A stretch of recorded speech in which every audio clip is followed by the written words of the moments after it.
mano pranešimas bus gal labiau iš politinės filosofijos srities. Tiesą sakant, šita tema paskutinius metus jau ne vieną kartą teko kalbėti Lietuvos užsienio auditorijom, o dabar prieš 3 savaitės kaip tik Indonezijos universitete teko Gadžamado universitetas kalbėti.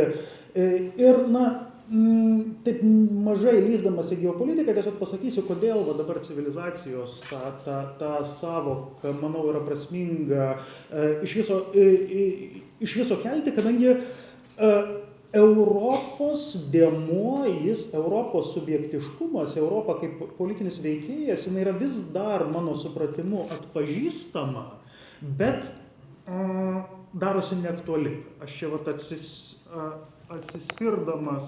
Į kompiuterį. Aš čia noriu perjungti. Šitą. Į kompiuterį tu nesėdi.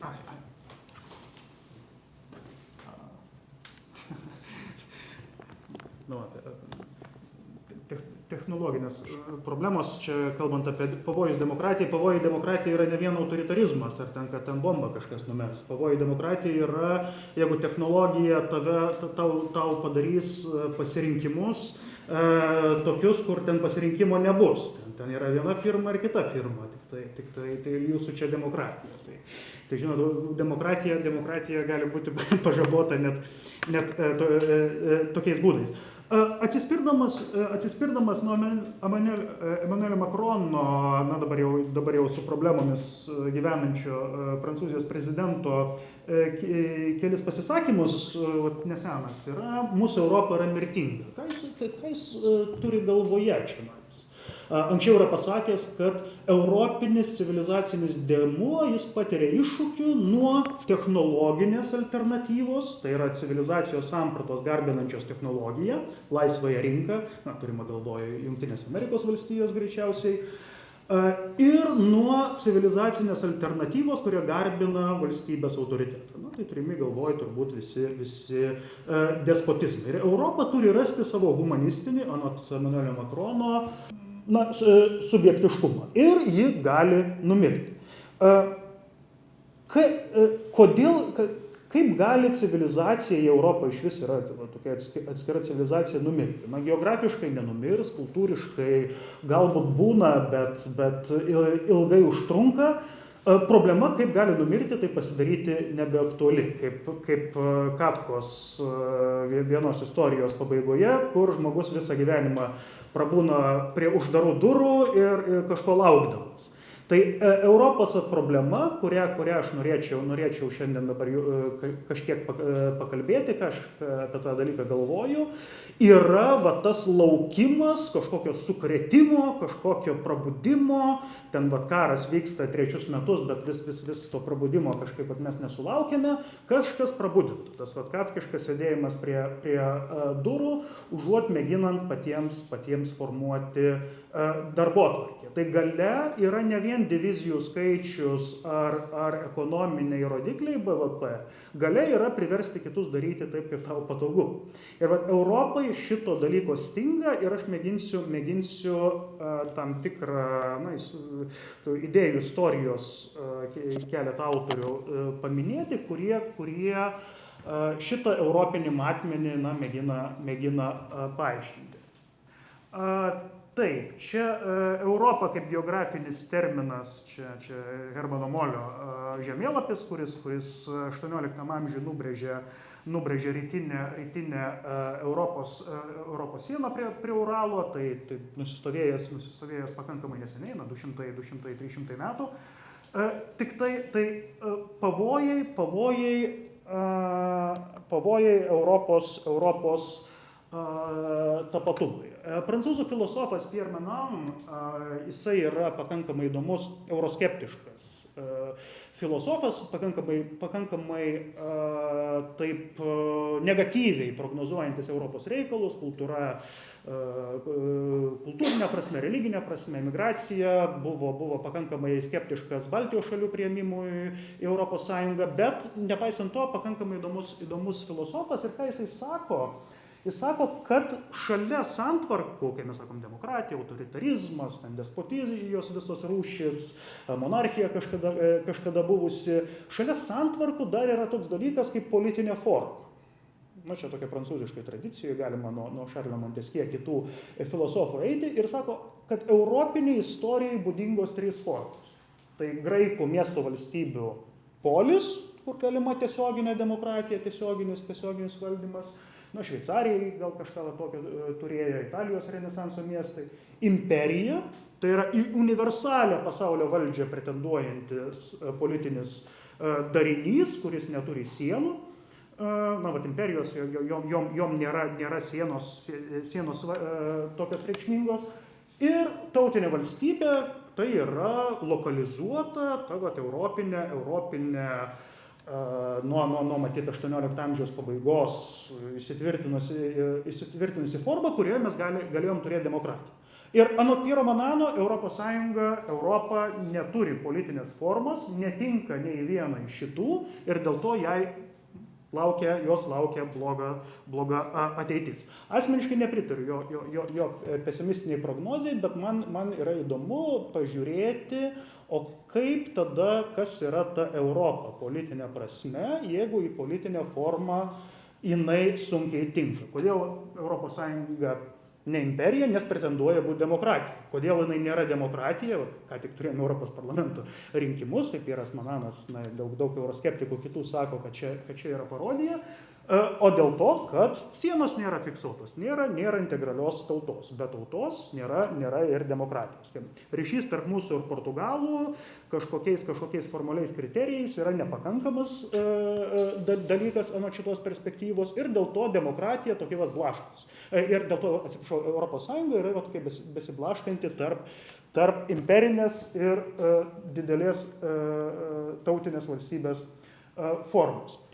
Labai trumpai, jeigu skirtis, kaip Europa suprantama moderniais laikais, turiu galvoje nuo modernius laikus, šiuo atveju vadinu vėlyvąją apšvietą, kad Europa, švietėjų ypatingai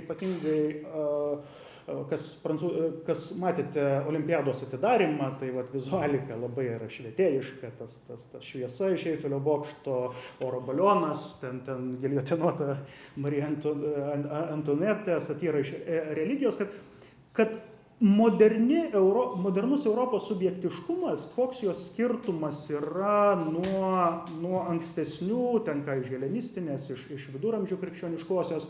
Mes žinome, koks yra jos skirtumas, kad ji yra matoma anot apšvietos filosofų, kuriuos aš mėginsiu jums pristatyti trumpai, ji yra matoma kaip politinis darinys. Tai labai trumpai, kad tai negali Europa kaip subjektas, kaip tas veikėjas, kuris gali formuoti darbotvarkę, o ne būti formuojamas technologinė, politinė, ekonominė prasme, nebūti pereinamas kiemas tiesiog užsienio kompanijoms, ar tai būtų Amerikos, ar Kinijos, ar kitų kylančių valstybių, kad Europa gali būti subjektas tik politinė prasme. Kultūrinių pagrindų to nepadarys. Skirtumas, ko gero, modernios Europos politinė minty. Du autoriai, Abatas de Saint-Pierre ir Jean-Jacques Rousseau. Abatas de Saint-Pierre 18 amžiuje pateikė tokį pirmą labai detalų Europos suvienijimo projektą.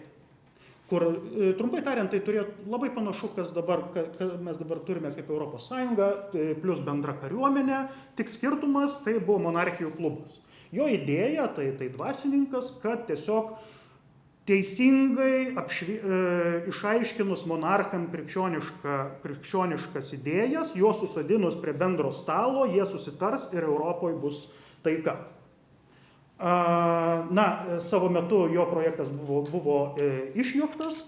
Jean-Jacques Rousseau, modernios demokratijos krikštatėvis, parašė labai įdomų komentarą šitam projektui, kurio mintis, jis taip pusiau mandagiai, pusiau kritiškai pažiūrėjo, kad negali Europos pagrindas kaip subjekto politinio būti kultūrinis ar religinis, nes tokie bendrumai, kaip kažkoks buvęs antikinis paveldas ar kaip krikščionybė, jie yra atsitiktiniai. Na, tai turimas galvoje religinių karų kontekstas, įvairūs nesibaigiantis karai. Ir Žano Žako Ruso mintis, kad vienintelis būdas, kaip Europa gali būti stipri, tai per politinę formą.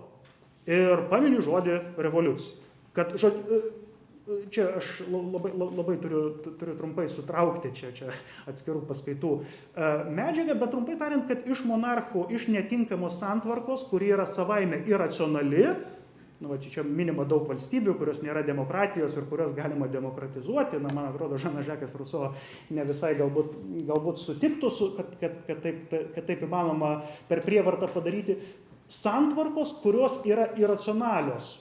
Iš esmės, tai kur svarbiau yra ne sekti protų, ne sekti teisingomis mokslo, kaip tuo metu suprasta, tiesomis, o tiesiog siekti šlovės, prestižo, siekti kažkokio emocinio įspūdžio.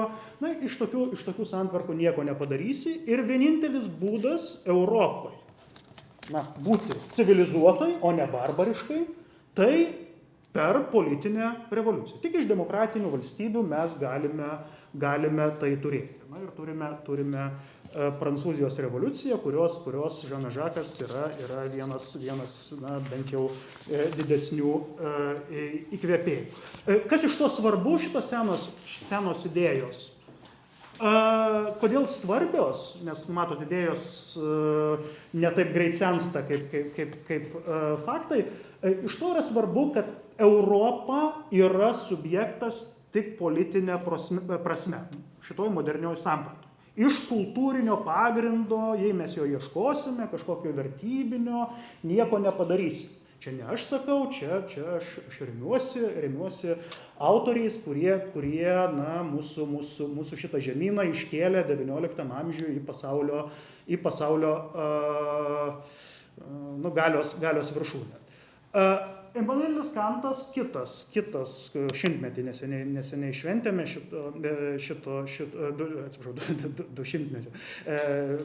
šventėme šito filosofo. Jo viziją jis pateikė irgi labai įdomi Europos interpretacija, jo yra tokia žymi esė lietuviškai išversta Visuotinės istorijos idėja pasaulio pilietijos požiūrio, kur jisai sako, jog Europos civilizuotumas yra tiesiog racionalaus proto reikalavimas. Tai, kad europiečiai pešasi, nesutarė, partijos pykstasi, viskas yra racionalu, nieks neklauso, nėra tos vienybės, nėra to nubudimo. Visa tai nėra kažkokie prieštaravimai, tai yra būdas mokytis iš savo klaidų. Mes girdime, Europą po kiekvienos krizės sustiprėja. Tai Immanuelis Kantas iš esmės sako, kad tai yra natūralus procesas ir aš labai tik tai dabar selektyviai kelias jo idėjas čia pristatau, bet kuo tai yra įdomu, kad iš to seka, jog Europa yra pati moraliausia pasaulyje vieta, kadangi labiausiai save darko visokiais projektais, labiausiai save mėgina racionalizuoti, ideologiškai konkuruoti tarp įvairių versijų ir dėl to labiausiai yra išsimokiusi. Na, čia tokia yra tam tikra eurocentrinė arogancija, tie, kas kritikuoja eurocentrizmą, Lotynų Amerikos, tarkim, akademijoje kitur, tokiuose autoriuose kaip Kantas mato šitą pamokslaujantį toną.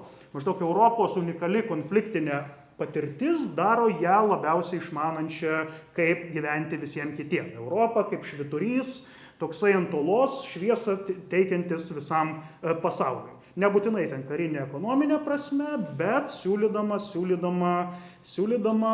teisingo gyvenimo kažkokias gaires. Tai civilizacija suprantama šiuo atžvilgiu kaip tiesiog europietiško gyvenimo būdo skleidimas ir mėginimas ją imituoti. Abu projektai kuo panašus, kad Europa kaip politinis darinys, ne kaip kultūra, ne kaip kažkokie emociniai saitai, kaip politinis vienetas. Arba tai politinis vienetas moralizuojantis pasauliui, arba tai neturime jokios vienybės, tada pereinamas kiemas. Čia ne aš sakau, aš tiesiog mėginu rekonstruoti tam tikrą mintį apie Europos civilizacinį tapatumą.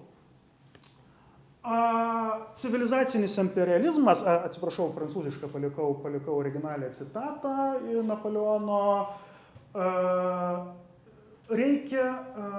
man reikia padaryti iš visų Europos tautų vieną tautą, o Paryžių pasaulio sostinę. Napoleonas Bonapartas karais praėjęs per Europą, išplėtęs apšvietos idėjas, laisvė, lygybė, brolybė. Jeigu, žinoma, Panevėžys, nežinau, kiek esate kilę, kas iš Suvalkijos, ar turite kokių šaknų iš ten, tai kai studentams sakau, tai visada juos pasveikinu, nes labiausiai civilizuota Europos dalis, kur Napoleono kodeksas kažkada galiojo. Napoleono idėja, jeigu juo tikėti, tai yra apvienyti Europą naujais universalistiniais pagrindais, jeigu juo tikėti. Čia, norint paprovokuoti, kartais sakoma, Europai reikia tėvų kūrėjų, kaip amerikiečiai turi ant kalvos išsiraižę, tai vat vienas kandidatas europiečiai. Nežinau, kaip ispanai reaguotų į šitą tokį pasiūlymą, bet na, surizikuosiu. Napoleono palikimas, be to, kad išplėtė idėjas, labai svarbus yra, kad kiti civilizaciniai subjektai, Semilis Eidinas labai įdomioje studijoje apie XIX amžiaus neeuropietišką intelektualinę mintį, konkrečiai Japonijos Osmanų imperijos tuo metu, jis labai įdomią ten tokį išplėtojo. Dvi tuo metu nekolonizuotos, tik tai nevakarietiškos šalis, Japonija ir Osmanų imperija. Jis pasakojo, kaip intelektualai važiuodavo XIX amžiuje iš Osmanų imperijos ir Japonijos į Europos universitetus, mokytis ne tik technologinių, ten geresnis parakas, geresnis garo variklis, mokytis idėjų. Kur Europos bėda dabar, kai Indonezijoje universitete tenka bendrauti, į Europą nebevažiuojama mokintis idėjų. Į Europą jau jie važiuoja mus mokinti tam tikrų idėjų, kas yra demokratija, kas yra migracija, kas yra šitie dalykai, bet Napoleono vienas iš tokių, gal nežinau, mažiau įvertintų pasiekimų arba rezultatų, Europa pradėjo aplinkiniams atrodyti kaip civilizacinis subjektas. Viduje pešėsi kariavo, o aplinkiniams atrodo, jūs vienetas esate.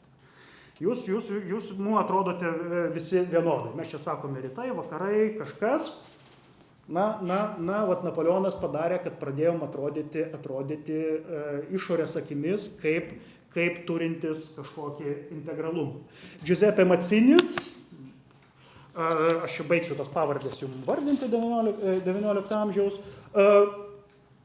galima pasakyti, politiškai žymus intelektualas, nėra tai didelis, nebuvo galbūt gilus filosofas, bet išplėtojo Kanto taikos Europoje įgyvendinimo idėją, suderindamas tokį demokratinį nacionalizmą tuo metu madingą su, ką jis vadino bendru europiniu sentimentu, aš mėginu tą dalyką pritempti prie tos savo civilizacijos kaip vieneto idėjos ir didžiavimosi ją. Čia dar biškį ne ten. Ir taip laiko, kad per daug neviršyti. Dabar, ką aš norėjau visom tom pavardėm čia jums pasakyti, mintis, kad Europa yra šiek tiek kitkas negu vakarai, nėra naujas dalykas, tai gilė istorinė, idėjų istorijos tradicija turinti sampratą. Čia gal kontroversiška, mano pasisakymo vieta, kad šiek tiek žodis vakarai, kur mes sakome šaltasis karas, dvipolis pasaulis, demokratijos, nedemokratijos, rytai vakarai, europiečiams tai yra, moderniai Europai, ne visada būdingas tapatybės savęs tapatinimo būdas. Ir aš net iš bendravimo, sakykime, su akademikais iš neeuropietiško konteksto, netgi sakyčiau, Kartais netrukdo tas tapatinimasis su vakarų vertybinė visa orbita, nes atsiduri tada po Jungtinių Amerikos valstijų iškart įtakos šleifų. Netgi labiau trukdo marketingo prasme, nei buvimas europiečių kaip atskirų subjektų. Ir Europos kaip civilizacinio subjekto idėjos, nepakankamas įvertinimas, man atrodo, yra viena vat ir Lietuvoje, ir kitur tokių mažiau įvertintų problemų. Vis mėginama kultūriškai, vertybiškai paaiškinti Europą, kodėl čia nėra vienybės, kodėl nesusivienijam ten pagelbėti Ukrainą ir daryti kitus dalykus, bet mėginama kažkaip per kultūrinius vakarų terminijos vertybinius kriterijus paaiškinti tai, kas pagal sumanymą turėjo būti politinė darbotvarkė formuojanti jėga. Ir be šito dalyko mes stebėmės, kad nėra rezultato ir man atrodo, aš savo vieną iš šio pasisakymų ir kitų pasisakymų paskutiniu metu misijų matau šitą problemą akcentuoti. Europos tapatybės neišeina turėti, nemėginant kalbėti universalios civilizacijos pamokslais. Europietis nėra europietis, jeigu jis nepamokslauja. Nesvarbu, neturi divizijų, neturi technologijos, neturi BVP. Bet jeigu neformuojam darbotvarkės, o tik sako, mes kažkokie vakarai ir palaukiam tenais rinkimų Amerikoje, kas bus ir tada prisitaikysim, va tai yra peilis europietiškai tapatybei. Ir be to negali būti vienybės. Aš pamėginau parodyti istorinį kontekstą, čia dabar Degolio citata. Europa nuo Atlanto iki Uralo, visa Europa, kuri spręs pasaulio likimą. Asmeniškai mėgstu šitą Europos politiką Šarlį de Golį ir jo europietišką Europos viziją, bet tiesiog dar sykiu jau laikas matau, kad per nelik neužtempti, nesuvalgyti diskusijos, kad tas vaizdinys, jog Europa tai yra kultūra, muziejai, kiti dalykai, o politika tai yra vakarietiško, platesnės tos skėtinės kategorijos dalykai, demokratija, žmogaus teisės. Šitas dalykas yra, man atrodo, mums kenkiantis ir netgi neskatinantis tos vienybės. Vakarų etiketė kartais nepadeda mums susišnekėti su nevakarietiškom civilizacijom, o netgi kažkiek trukdo.